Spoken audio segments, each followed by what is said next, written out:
Good morning, নমস্কার, আসসালামু আলাইকুম। আজকের বিশেষ প্রতিবেদন। শিলচর মিউনিসিপাল কর্পোরেশন নির্বাচন ঘিরে ইতিমধ্যে রাজনৈতিক মহলে শুরু হয়েছে জোর আলোচনা। যদিও এখনো নির্বাচনের দিনাঙ্কন আনুষ্ঠানিকভাবে ঘোষণা করা হয়নি, তবে নির্বাচন খুব বেশি দূরে নয় বলেই রাজনৈতিক মহলে জল্পনা হচ্ছে। এরই মধ্যে বিভিন্ন রাজনৈতিক দল ও সংগঠন নিজেদের মতো করে মাঠে পৌঁছতে শুরু করেছে। শিলচর রাজনীতিতে প্রধান দুই শক্তি হিসেবে ভারতীয় জনতা পার্টি এবং ইন্ডিয়ান ন্যাশনাল কংগ্রেস ধরা হয়। বর্তমানে শিলচর মিউনিসিপাল কর্পোরেশন বিজেপি নিয়ন্ত্রণে থাকলেও এবার কংগ্রেস ও শক্তিশালীভাবে মাঠে নামার প্রস্তুতি নিচ্ছে বলে রাজনৈতিক মহলে আলোচনা রয়েছে। শেষ পর্যন্ত কার দখলে যাবে কর্পোরেশন আর কার মুখে ফুটবে বিজয়ের হাসি, তা অবশ্যই সময়েই বলবে। তবে আজকের প্রতিবেদন মূল নজর শিলচর মিউনিসিপালিটি কর্পোরেশনের ২৬ নম্বর ওয়ার্ড।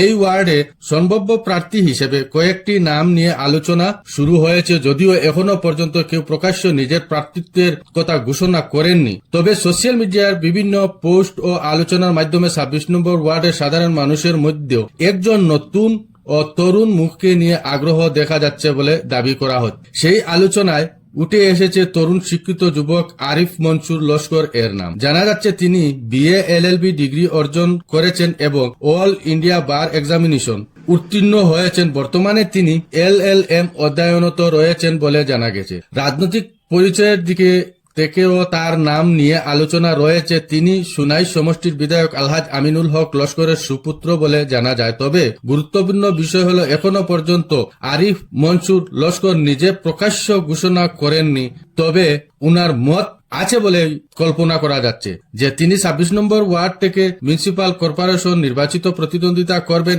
এমনকি আলহাজ আমিনুল হক লস্করও প্রকাশ্য স্পষ্ট করে বলেননি যে উনার ছেলে নির্বাচনে প্রার্থী হচ্ছেন বা কংগ্রেসের কাছ থেকে টিকিট চাইছেন, কিন্তু আবহাওয়া বোঝা যাচ্ছে উনার মত আছে বা উনি চাইছেন। তবে সোশ্যাল মিডিয়ার মাধ্যমে তাকে প্রার্থী করার পক্ষে বিভিন্ন আলোচনা পোস্ট দেখা যাচ্ছে। সেখানে অনেকেই একজন তরুণ শিক্ষিত ও নতুন যুবক সামনে আনার পক্ষে মত দিচ্ছেন বলে দাবি করা হচ্ছে। কিন্তু প্রশ্ন হচ্ছে, এই আলোচনা কি শেষ পর্যন্ত বাস্তব রূপে নেবে?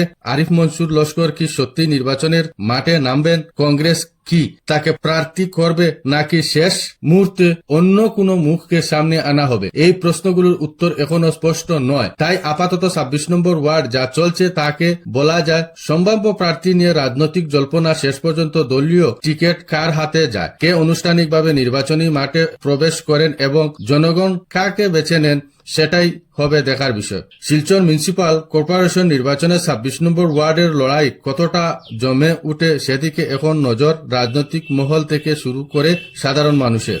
তবে একটাই কথা স্পষ্ট, ২৬ নম্বর ওয়ার্ড কংগ্রেস পার্টি প্রার্থী জিততেই হবে, কারণ সেই ২৬ নম্বর ওয়ার্ড বর্তমানের সুনাই বিধানসভা সমষ্টির বিধায়ক আলহাজ আমিনুল হক লস্করের সমষ্টি এবং সেই ২৬ নম্বর ওয়ার্ডেই উনার ভোট কেন্দ্র। তবে মনে রাখতে হবে, নির্বাচনের দিনাঙ্কন, প্রার্থী তালিকা এবং দলীয় টিকিট সংক্রান্ত কোনো আনুষ্ঠানিক ঘোষণা না হওয়া পর্যন্ত এইগুলো সম্ভাবনা ও রাজনৈতিক জল্পনা হিসেবে দেখা উচিত। এই ছিল আজকের বিশেষ প্রতিবেদন। আমি বরাক ইউনাইটেড শিলচর থেকে আপনাদের সামনে তুলে ধরেছি এলাকার গুরুত্বপূর্ণ খবর ও মানুষের কথা। আপনাদের ভালোবাসা ও সহযোগিতা আমাদের এগিয়ে যাওয়ার সবচেয়ে বড় শক্তি। তাই যদি আমাদের সংবাদ আপনাদের ভালো লাগে তাহলে ফেসবুক ও ইনস্টাগ্রাম বরাক ইউনাইটেডকে ফলো করুন এবং ইউটিউব চ্যানেলে সাবস্ক্রাইব করে আমাদের পাশে থাকুন।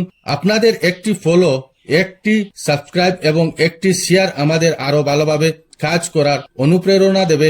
সত্য ও নিরপেক্ষ সংবাদ আপনাদের কাছে পৌঁছে দিতে আমরা সব সময় আপনাদের পাশে আছি। আমি বরাক ইউনাইটেড শিলচর থেকে আপনার এলাকার খবর আপনার কণ্ঠস্বরে। ধন্যবাদ।